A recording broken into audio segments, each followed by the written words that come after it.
Hey everyone, my name is Tatiana. My booktube channel is called Reading with Tatiana. If you're welcome to check me out after this video at my channel.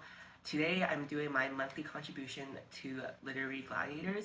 I focus on a nonfiction book every month as my 2023 personal challenge on reading more nonfiction. And today I'm reviewing Crying in the Bathroom by Erika L. Sanchez, and this is a memoir of her life. And I gave this book a 4 out of 5.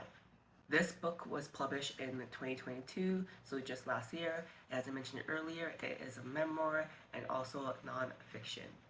So this book is about Erika Sanchez, and it was a very vulnerable and raw book that I really enjoyed. So to give you some background on Erika, the author, she is the daughter of Mexican immigrants. She is a poet, a novelist, and essayist, and she has a collection of poetry. And in this memoir, you also come to find that's kind of like her passion. This is her second novel, with her first novel being I Am Not Your Perfect Mexican Daughter, which is published back in 2017.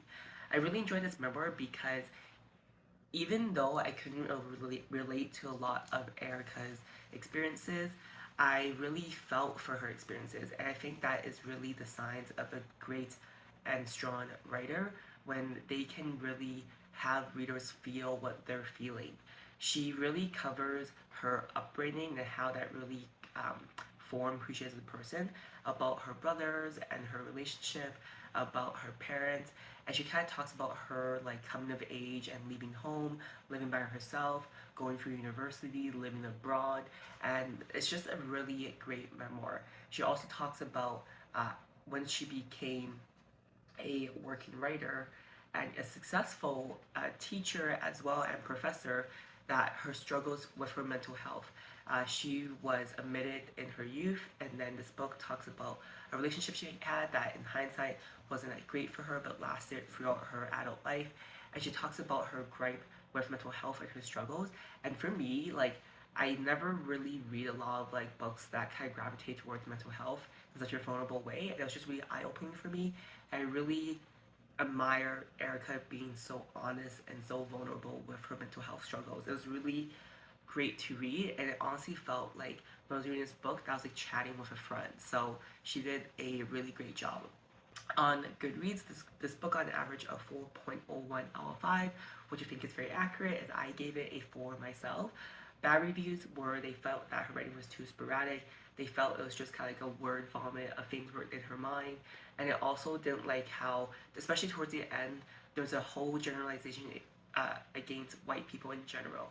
It makes sense because Erika is Mexican and she's a person of color, but people just didn't like how if they were white readers themselves, they felt they're here to support her, and she's kind of just like grouping all these white people together. So people really struggle with that. Good reviews where people felt that Erika was very honest and guarded, and she's also humorous. As I said earlier, I felt like I was talking to a friend while reading this book. They also love her discussion on the idea of chronic pain, colorism, religion, and spirituality.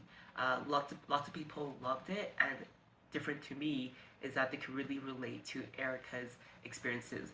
One thing I want to mention is Erika talks about, in the beginning of this book, the importance of her writing this book because when she grew up, there weren't a lot of writers like her being represented.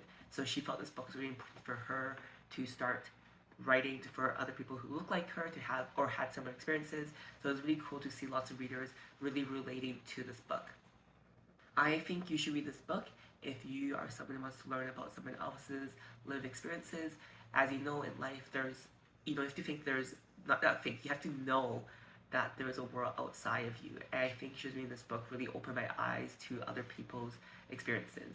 I also think you should read this book if you're Mexican American and you grew up in America, because you can maybe see a lot of parallels in this book. One thing I like to do usually at the end of my reviews is share how this book made me feel, because if you ask me a week, a year, 5 years from now, I probably won't remember exactly what this book is about, but I'll always remember how it made me feel. So this book, it made me feel quite inspired. Erika was just so unapologetic for who she was, and she was so unfiltered, but not in an off-putting way. It just made me feel very inspired to live, to be my authentic self even more than I normally do.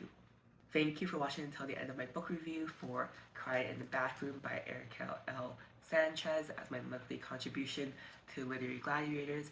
If you made it to the end of this video, I'd appreciate if you come check out my channel, Reading with Tatiana, and I hope to see you there. Bye!